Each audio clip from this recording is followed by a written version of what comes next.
नमस्कार दोस्तों, मैं सोनू शर्मा। आज का वीडियो आपको आपके दिमाग की असली ताकत का एहसास करवा देगा कि कोई इंसान मेंटली कितना मजबूत हो सकता है। आज की इस बेहद हैरान करने वाली वीडियो में मैं आपको बताऊंगा कि दिमागी ताकत के आगे सभी प्रॉब्लम बिल्कुल बौनी होती। 16 जनवरी की सुबह इस खबर से सनसनी मच गई कि सैफ अली खान पर उनके बांद्रा वाले घर पर किसी ने चाकू से हमला किया है। सैफ अपनी पत्नी करीना के साथ 11वीं मंजिल के अपने बेडरूम में थे। तभी उन्हें अपनी नर्स अलियामा फिलिप के चीखने की आवाज सुनाई थी और जब वो उनके कमरे की तरफ भागे तो एक अजनबी शख्स वहां खड़ा था और उनका छोटा बच्चा रो रहा था। सैफ ने उस व्यक्ति को रोकने का प्रयास किया और कमरे में अफरा तफरी मच गई और उसने सैफ की पीठ, गर्दन और हाथों पर कई बार चाकू मारा। उसके चाकू का एक 2.5 से 3 इंच का टुकड़ा टूटकर सैफ की बॉडी में ही रह गया, जिसे डॉक्टर ने सर्जरी करके बाहर निकाल दिया। डॉक्टर का कहना था कि अगर चाकू थोड़ा सा और डीप चला जाता या दाएं बाएं थोड़ा सा होता तो सैफ पर जिंदगी का खतरा हो सकता था। लगभग 5 दिन हॉस्पिटल में रहने के बाद 21 जनवरी को सैफ अली खान को डिस्चार्ज मिला। अब आप सोच रहे होंगे कि मैं सैफ अली खान की कहानी आपको क्यों सुना रहा हूं। बताता हूं आपको। कुछ लोगों के लिए सैफ की रिकवरी अजूबा और चमत्कार की तरह है और दूसरी तरफ शिवसेना के संजय निरुपम इस तेज रिकवरी पर सवाल उठा रहे हैं कि इतनी गहरी चोट से कोई कैसे इतनी जल्दी रिकवर हो सकता है और वो भी सिर्फ 5 दिन में। इतने गहरे घाव कैसे भर सकते हैं कि कोई इंसान अपने पैरों पर चलकर वापस घर लौट आए। हो सकता है इस घटना के पीछे कुछ और सच्चाई छिपी हो, लेकिन आज मैं सिक्के के दूसरे पहलू की तरफ आपका ध्यान ले जाना चाहता हूं, जो कि इस वीडियो बनाने का सबसे बड़ा कारण है। लेकिन उससे पहले अगर आप चैनल पर नए हैं तो सब्सक्राइब करके बेल आइकन दबा दें ताकि मेरी कोई अगली वीडियो आपसे मिस ना हो। दोस्तों, क्या यह हो सकता है कि कोई इंसान मेंटली इतना मजबूत हो कि उसकी रिकवरी समय से पहले हो जाए? क्या सैफ अली खान मेंटली इतने मजबूत हैं कि वो मात्र 5 दिन में इतने बड़े जख्म के बाद अपने पैरों से खुद चलकर घर लौट आए? क्योंकि मेडिकल साइंस का तो यही मानना है कि इंसान की फिजिकल रिकवरी बहुत हद तक उसकी मेंटल स्ट्रेंथ पर डिपेंड करती है। इसकी सबसे बड़ी ताजा मिसाल हमें कुछ दिन पहले देखने को मिली क्रिकेटर ऋषभ पंत के केस में, जो कि मौत के मुंह से वापस निकल कर आ गए, जिनके एक्सीडेंट के बाद बहुत से लोगों ने यह कह दिया था कि खेलना तो बहुत दूर, अब ऋषभ पंत कभी ठीक से चल भी नहीं पाएंगे। लेकिन सिर्फ 14 महीने, जी हां, सिर्फ 14 महीने में ऋषभ पंत न सिर्फ ठीक हुए बल्कि T20 वर्ल्ड कप जीतने वाली टीम का हिस्सा बने। इसलिए सैफ अली खान की रिकवरी में जितना डॉक्टर का कमाल है उतना उनकी खुद की मेंटल स्ट्रेंथ का भी बहुत बड़ा रोल हो सकता है।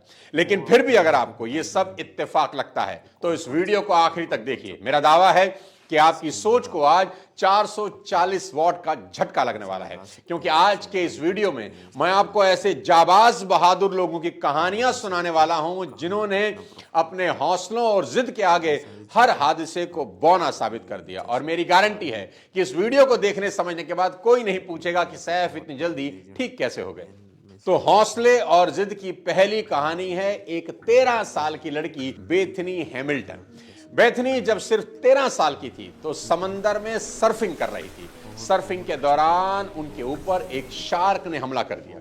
इस हमले में शार्क उनका बायां हाथ चबा गई। बेथनी को हॉस्पिटल ले जाया गया। आपको अगर सैफ अली खान के 5 दिन में घर लौटने पर ताज्जुब हो रहा है तो अंदाजा लगाइए कि बेथनी हैमिल्टन को घर लौटने में कितना वक्त लगा होगा, जिसका एक हाथ ही शार्क खा गई हो। जो मैं बताने वाला हूं उसे सुनकर आपको अपने कानों पर यकीन नहीं होगा, पर एक एक बात 100 आने सच है। वो सिर्फ 13 साल की लड़की एक हाथ गंवाने के सिर्फ 1 महीने के बाद उसी समंदर में सर्फिंग बोर्ड लेकर खड़ी थी। पूरी दुनिया की मीडिया उस लड़की के हौसले और जिद को दांतों तले उंगली दबाए देख रही थी। आमतौर पर लोग ऐसे हादसों से फिजिकली रिकवर हो जाएं, पर मेंटली उन्हें जो सदमा लगता है उससे उबरने में सालों बीत जाते हैं। पर जैसा कि मैं कहता आया हूं कि मेंटल स्ट्रेंथ कितनी पावरफुल चीज है, आपको उसका अंदाजा भी नहीं है। पर टेंशन ना लीजिए, इस वीडियो की हर कहानी के साथ आपको आपके ब्रेन की पावर का अंदाजा लगता चला जाएगा। अगली ऐसी ही कहानी है एक 20 साल के नौजवान की जो भारत के लिए क्रिकेट खेलना चाहते थे। 1961 में इंग्लैंड में ट्रैवलिंग के दौरान एक कार हादसे में उनकी एक आंख की रोशनी चली गई। ये क्रिकेट का वो दौर था जब ना तो हेलमेट सही से डिजाइन होते थे और ना ही आज की तरह गेंदबाजों के ऊपर किसी तरह की नियमों की कोई लगाम थी। सही मायने में कहा जाए तो ये वो वक्त था जब टेस्ट मैच का असली मतलब होता था आग उगलती गेंदों के सामने बल्लेबाजों की काबिलियत का इम्तिहान। उस रोड एक्सीडेंट में अपनी राइट आई गंवाने के सिर्फ 6 महीने के अंदर उस नौजवान ने न सिर्फ इंडियन टीम में डेब्यू किया बल्कि वो उस वक्त की भारतीय टीम के सबसे सफल कप्तान बने। उनकी कप्तानी में इंडियन टीम को पहली बार टेस्ट में जीत नसीब हुई। उनके नाम पर टेस्ट में 6 शतक और एक दोहरा शतक है और ये सब कुछ उन्होंने किया सिर्फ एक आंख की रोशनी के दम पर, और वो भी उस समय की पिच और खूंखार गेंदबाजों के सामने, जिस जमाने में पिच पर खून बहना आम बात थी। आप बिल्कुल ठीक सोच रहे हैं, मैं बात कर रहा हूं सैफ अली खान के पिता नवाब मंसूर अली खान पटौदी के बारे में, जिन्हें प्यार से लोग टाइगर पटौदी बुलाते थे। जहां 2 आंख से भी 150 किलोमीटर की स्पीड से आ रही गेंद को देखना नामुमकिन होता है, वहां नवाब पटौदी एक आंख से बॉलरों की कुटाई कर रहे थे। इंग्लैंड के फॉर्मर कैप्टन जॉफ्री बॉयकॉट को कभी विश्वास नहीं हुआ कि कोई इंसान सिर्फ एक आंख से कैसे टेस्ट क्रिकेट खेल सकता है। वो आखिर तक कहते रहे कि मंसूर अली खान पटौदी झूठ बोल रहे हैं, ऐसा हो ही नहीं सकता, जबकि ये सच था। दोस्तों, अगर टाइगर पटौदी के अंदर लड़ने का, जूझने का जज्बा ना होता तो उस दौर की गेंदबाजी के सामने एक आंख की रोशनी से 9 साल तो क्या 9 गेंद खेलना भी नामुमकिन था। इंसान का दिमाग उसकी फिजिकल रिकवरी में बहुत बड़ा रोल निभाता है। अगली कहानी ध्यान से सुनिए। यह कहानी एक ऐसे हॉकी प्लेयर की है जो सिर्फ 17 साल की उम्र में ओलंपिक में डेब्यू करने वाला दुनिया का यंगेस्ट हॉकी प्लेयर बनता है और अगले ही साल जूनियर वर्ल्ड कप में सबसे ज्यादा गोल करने वाला प्लेयर भी। साल 2006 में उसकी परफॉर्मेंस की वजह से उसे वर्ल्ड कप के लिए चुना जाता है। हॉकी की दुनिया इस नए उजले सितारे के इस्तकबाल के लिए बेताब है, पर एक हादसा इस सितारे को अपनी आगोश में लेने के इंतजार में बैठा था। तारीख थी 22 अगस्त 2006। यह खिलाड़ी अपनी टीम को ज्वाइन करने के लिए कालका शताब्दी एक्सप्रेस से दिल्ली आ रहा था।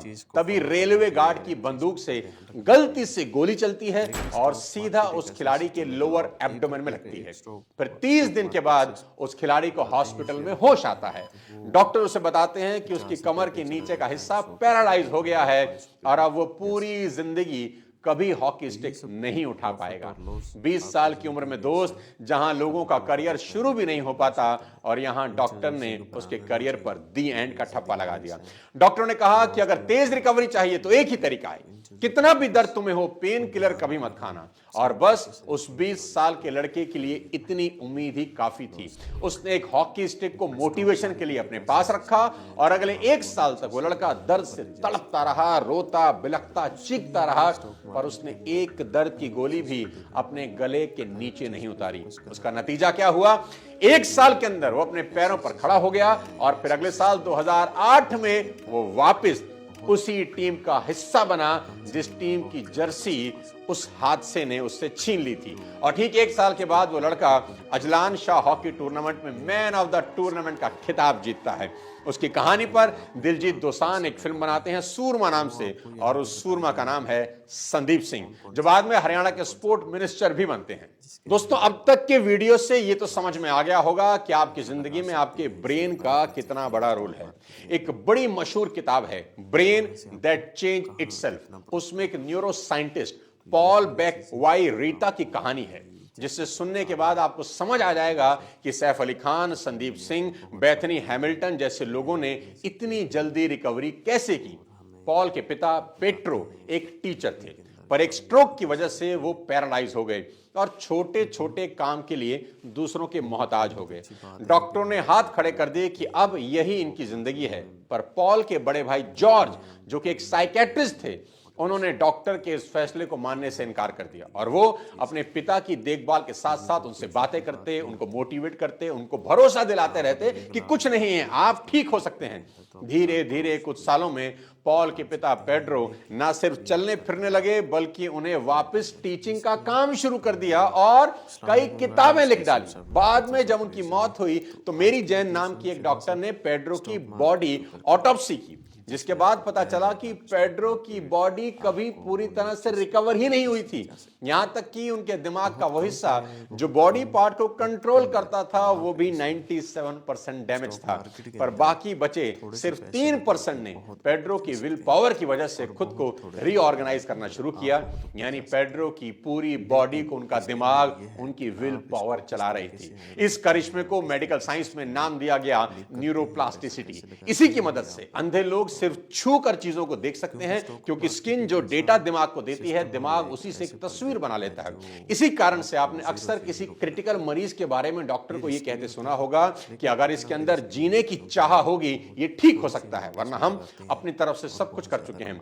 इस वीडियो को अब मैं एक और हीरो की कहानी से खत्म करने वाला हूं, पर उससे पहले इतना जान लीजिए कि इंसान के शरीर की हर मसल को लेकर रिसर्च हो चुकी है, पर इंसान का दिमाग आज भी साइंस के लिए अबूझ पहेली बना है। ये वो कहानियां हैं जो मशहूर हुई, न जाने ऐसी कितनी कहानियां हैं जो खबरों तक ही नहीं आ पाई।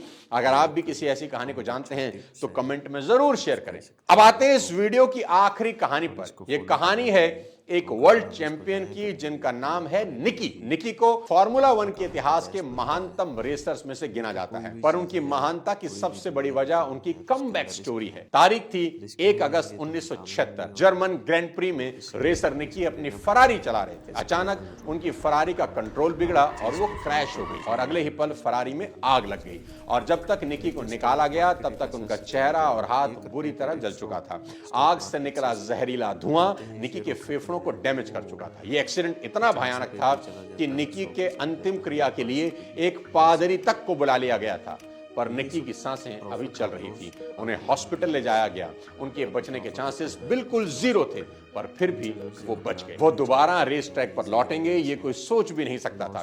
कुछ ही दिनों के बाद हॉस्पिटल से सीधा डायरेक्ट निकी रेस ट्रैक पर लौटने की तैयारी करने लगे। बेतहाशा दर्द भी निकी के हौसलों को दबा नहीं पाया और ठीक 42 दिन के बाद 12 सितंबर 1976 को निकी रेस ट्रैक पर वापस लौटते हैं। दुनिया उनकी वापसी से ही हैरान थी, पर गाड़ी की तेज स्पीड से उठ रहे जानलेवा दर्द के बावजूद भी निकी ने रेस में चौथा नंबर हासिल किया। उस दिन दुनिया ने जब निकी के जले हुए चेहरे को देखा तो उन्हें वहां जख्म नहीं, एक इंसान का जुनून नजर आ रहा था। दोस्तों याद रखिए कि जब इंसान किसी चीज को करने के लिए जुनून की हद तक चला जाता है तो वो क्या कर सकता है इसकी कोई सीमा ही नहीं है। बस इतना ही कहूंगा कि हादसे इंसान को डरा सकते हैं, कमजोर कर सकते हैं, तोड़ भी सकते हैं, जला भी सकते हैं, पर दुनिया का कोई हादसा इंसान के हौसलों को नहीं हरा सकता।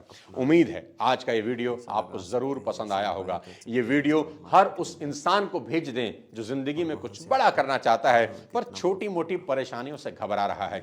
इस वीडियो को ज्यादा से ज्यादा लोगों में शेयर करें।